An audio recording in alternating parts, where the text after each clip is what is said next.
Halo geng, jumpa lagi kita di part yang ke-9. Part yang ke-9 ni special sikit ni dah termasuk dalam apa? Dekor-dekor dah ni. So kali ni aku nak buat plaster ceiling. Plaster ceiling jenis floating sea box. Bukan apa aku nak buat plaster ceiling ni dulu. Okey, sebab nanti kalau kemudian kita dah bawa masuk barangan rumah semua kan. Kerja plaster ceiling ni kotor kotor lah. So kita kena buat dulu sebelum kita buat masuk barangan lah. So design ni sea box ni floating dia macam apa, terapung macam tu lah kan. Ni bini aku yang request lah. Okey, sebab kita nak ikut konsep apa wabi-sabi ke muji-muji tak tahulah kan. Aku layan je lah. Okey, so video ni agak panjang aku tak tahulah satu part je ke atau ada 2 part. Seperti yang korang tengok ni, ni keadaan ceiling aku yang sebelumnya pada asalnya aku nak buat elbow macam biasa je kan. Petak-petak je, lagi mudah. 1 hari 2 hari boleh siap. Okey, tapi ni special sikit. Aku kena turunkan sikit daripada ceiling tu lebih kurang 7 inci untuk dapatkan efek apa floating tu lah. So barangan yang aku beli ada plaster ceiling adalah dalam 3 part keping. Okey, lepas tu ada ni lah topi compound. Sampai 3 beg aku beli padahal pakai 1 beg je. Dengan ni elbow beli juga besi dia 30 batang. Bajet aku rasanya barang-barang ni dalam 4 ke 500 macam tu lah. Okey, ni first step sekali kita nak pasangkan dia punya kerangka dia support daripada atas lah.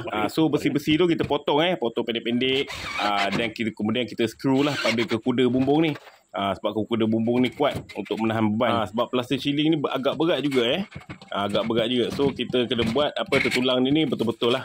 So kita naik dulu ke atas bumbung, kita bukakan sedikit atas genting tu untuk percahayaan lah. Percahayaan baru kita boleh buat pemasangan besi-besi ni. Kita turunkan dia ke bawah buatlah jarak-jarak kan yang rapat-rapat sikit. Okey, supaya dia kuat lah. Perlu diingat juga pada korang semua, kalau kita dah buat plaster ceiling ni kita kena fikir dah design lampu macam mana yang kita nak. So kat atas ni aku akan buat wiring sekali lah. Sebab aku ada buat penambahan lighting LED kan di sekeliling plaster ceiling tu. So aku kena adjust sikit wiring lah. Macam ni lepas kita siap buat pemasangan besi-besi tu, kita turunkan dia ke bawah macam ni je. Nanti dah siap pasal tertulang, baru kita akan potong besi-besi ni ikut level lah So untuk dapatkan level yang sekata yang paling mudah sekali aku gunakan laser lah.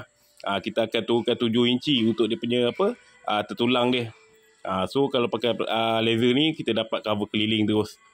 Makin dan kemudian kita boleh pasang lah dia punya besi-besi tu kan. So kita buat pemasangan tertulang dia dulu. Okey, yang melintang dulu Yang melintang ni kita menegak lah.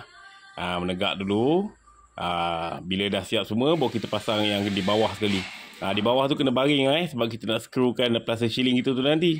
Kalau baring tu lagi senang kita nak screw lah sebab dia lagi lebar kan. Lebih-lebihan besi tu semua kita potong. Okey, bagi dia rata aja. Kau boleh tengok ni dah hampir nak siap dah kita punya tertulang ni. Ni dah masuk hari yang kedua lah. Tertulang ni kau letak banyak-banyak pun tak apa.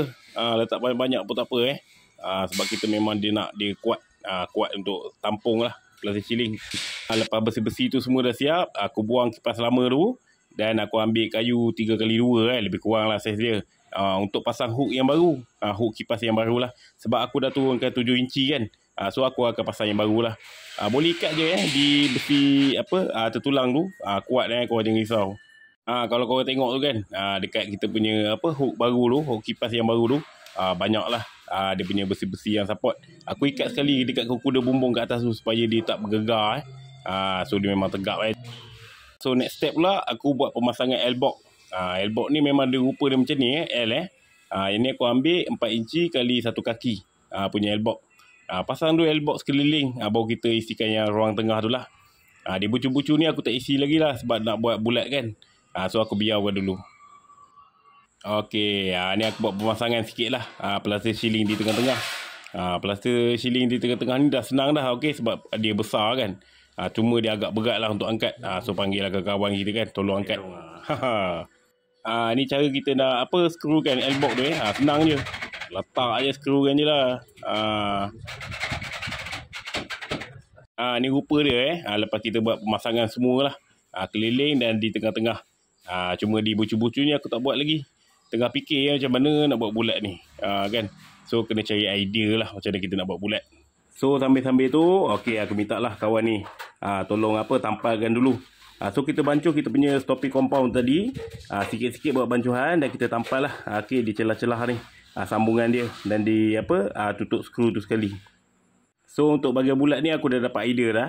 Jadi aku gunakan material SCP aluminium composite panel untuk buat dia punya curve lah, bulatan dia.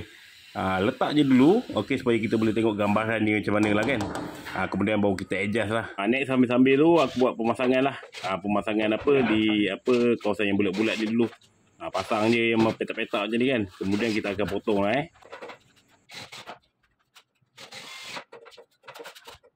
Kemudian dah siap pasang tu, okey, aku tarik benang lah, buat bulat, maki menggunakan pen. Kemudian kita potong pakai gaji buang je. Aku rasa part ni yang paling susah part untuk menampal ni. Menampal dia buat finishing yang rata, halus dan mulus. Banyak layer juga nak buat untuk dapatkan hasil yang rata lah. Ni hasil dia lepas kita dah buat tampalan stopping compound apa sebut tadi. So tapi dia tak halus lagi. Okey, kita kena gunakan kertas pasir. Okey, untuk haluskan dia lah. Ni aku gunakan kertas pasir grade 150, 200, 300 boleh lah. Kan kita dah buat tampalan stopping compound tu. Dan kemudian kita kena haluskan lah. Pakailah ni. Kerja ni berabuk lah sikit kan. Pakailah emas supaya kita tak sedut-sedut. Okey, habuk-habuk yang halus tu lah. Ratakan je dia hingga korang puas hati lah kerja ni renyah juga makan masa jugalah. So buat je slow.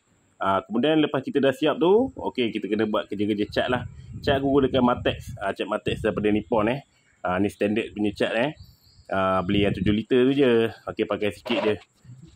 So cat lah slow. Tengoklah kalau perlu 2 layer, buat 2 layer lah. Baru nampak finishing tu lebih cantik.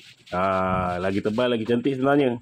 Tapi 2 layer dah memadai Sebenarnya buat plastik ceiling ni agak leceh juga Okey, tapi aku memang puas hati lah sebab buat sendiri kan.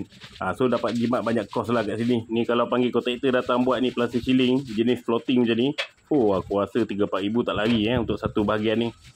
So kat sini aku dapat jimat banyak kos lah untuk buat sesuai rumah ni kan. Inilah yang aku nak sangat personal touch. Okey, daripada tangan aku sendiri. Untuk rumah yang aku nak duduk ni. Okey, supaya kita bila tengok kita teringat. Alhamdulillah geng. Akhirnya siap juga kita punya ni. Floating sea box plaster ceiling. Dekat ruang tamu ni lah, rumah aku ni. So kalau tengok, alhamdulillah aku sangat puas hati lah. Okey, sebab hasil kerja tangan sendiri kan. Untuk part yang seterusnya ni aku rasa aku nak buat pemasangan lampu dan kipas lah. Okey, di plastik ceiling ni. Okey, kalau korang nak tengok, okey, korang jangan lupa lah follow aku. Okey, support aku dari segi moral lah dengan follow aku. Dan komen-komen lah sikit kan. Okey, kalau ada pandangan dan pendapat kan, aku okey je, boleh terima Okey, jadi jumpa lagi di next video.